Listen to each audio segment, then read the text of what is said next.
Hey there! Welcome to Spectrum Pulse, where we talk about music, movies, art, and culture. And here's another big one, the new project from Chance the Rapper, Starline. I feel like my relationship with Chance the Rapper has been rockier than most, mostly because I think the reason I became a fan was different than that reason of many. Sure, I appreciated the wild flows and wordplay of 10 Day and acid rap, and Coloring Book had a lot of soulful ambition in its own right, but what stuck with me from Chance was a lot of the millennial earnestness, a distinctly flawed core that just kept trying to do better with a mostly grounded optimism that really spoke to me. Yeah, he was corny. And so what? I'd rather him be honestly that than trying for pretensions of cool that he couldn't pull off, which is why a lot of his bangers never really clicked for me. But that's not why you're checking out a review of Chance the Rapper from me. No. It's because I was the one who boldly proclaimed that his 2019 album, The Big Day, is actually pretty good,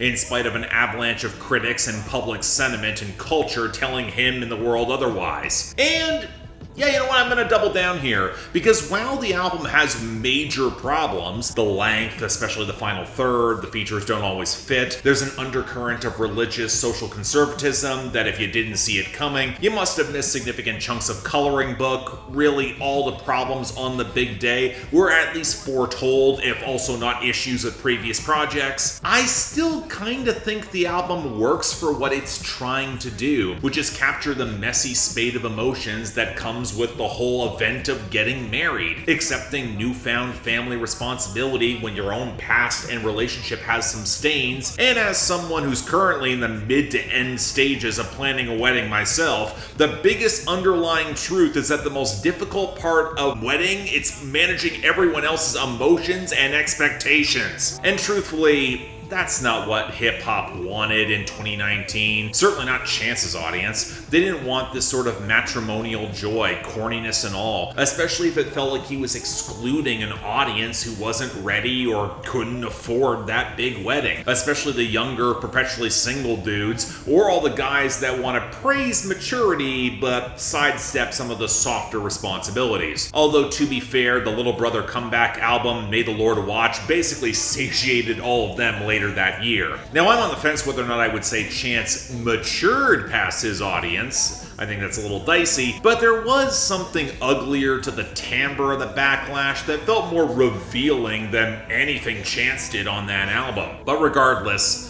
the backlash effectively hamstrung his career. You don't see that often when it comes to critical panning. The pandemic the following year didn't help any of his momentum, nor did that god-awful verse he put on Holy with Justin Bieber, but Chance started teasing Starline as early as 2022, then he got divorced in 2024. And when I saw some of the same folks showing joy that maybe it'll lead to better music, there's some of that ugliness again. Some of y'all should really reflect on that. It's kind of gross, especially given that there are kids involved. Regardless, I wanted to give this album a fair shot. I got the impressions in the interviews leading up that he had had some major growing up to do as well, along with some introspection, not just at all the backlash where he said that Starline would be more reflective of his older sound, but also his own thoughts and his own beliefs, especially given how much he revered one Kanye West who, look, we all know at this point. So, okay, enough of an extended preamble. How is Starline? Well, in short, it's the album Chance the Rapper had to make. Not just the stark comeback improvement that many desperately hoped he could deliver, but a steady maturation of his sound and content with a few legit risks being taken. It still has problems, but catch me at the right moment, I might argue it's Chance's best since acid rap. Certainly got some of his best individual moments, and yeah, I really liked this. And what's immediately telling is that with the exception of the occasional reference to The Big Day being a failure, where I might be the only person who's a little irritated with that, but for the recovery narrative that underscores the album, especially for Chance, it makes sense, there is a distinct familiarity to his sound and his stylism, especially in the loose goofiness and the creativity making up for rapping skills that remain a little bit inconsistent. Somewhat true for his often creaking auto-tune singing that I tend to like more than most, but on songs like Link Me to the Future or the Jersey Club Pulse of Speed of Light, they tend to test my patience a little bit with his falsetto. It's just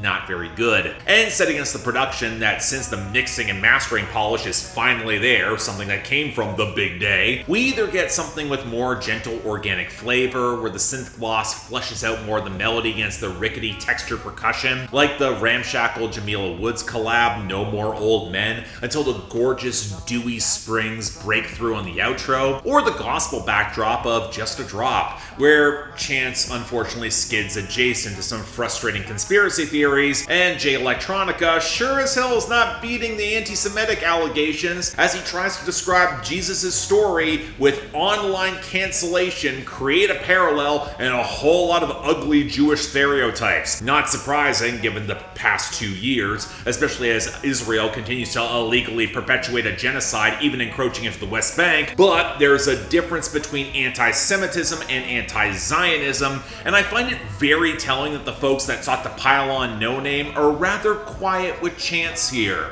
Revealing. Hell, there's also even some rougher dance groups that feel like the natural extension of ideas oft ignored from the big day, like the buzzy waves of Space and Time, or the African rhythms of Burn Your Block, both of which I really like. And there's even some prominent jazz elements on Letters, easily the best song on the album. And no, I'm not just saying that because it sounds like Chance making a McKinley Dixon song, but it certainly helps. But more often than not, we get the Kanye-esque chipmunk soul, which can really be a crapshoot if it lands for me. That's always been true. I like the gentle, clinking Anita Baker flip on the Negro Problem with BJ the Chicago Kid, and the piano back, the highs and lows of Joey Badass. But the shaggy flip on Back to the Go with Vic Mensa didn't quite land, nor did the DeBarge sample on Pretty, and even that was better than the overprocessed tinny acoustics of Tree, even if Lil Wayne did go off on it. And I appreciate Chance trying to highlight how the weed industry has been built at the expense of black folks, often locked up for drug crimes. It did not excuse how utterly awful his hook was, and the production really grated on my nerves. But as much as the stylism was going to get the majority through the door, for me the content was going to be the make or break moment.